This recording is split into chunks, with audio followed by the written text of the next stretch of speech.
తొక్కినావు కదరా? తొక్కేసినారా? ఎవరో చేతబడి చేస్తున్నారా? మరి ఇప్పుడు ఎలా రా? స్వామి దగ్గర పోదాంపా. పదంపా.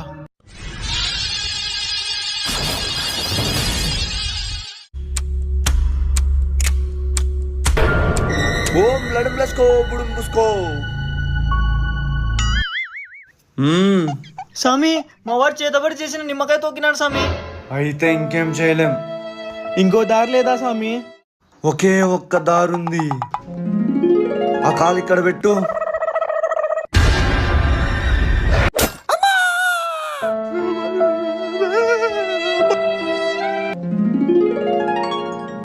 ఈ బ్యాగ్ ఏందో ఏడబక్క పడింది, అన్నీ పడిపోతున్నాయి.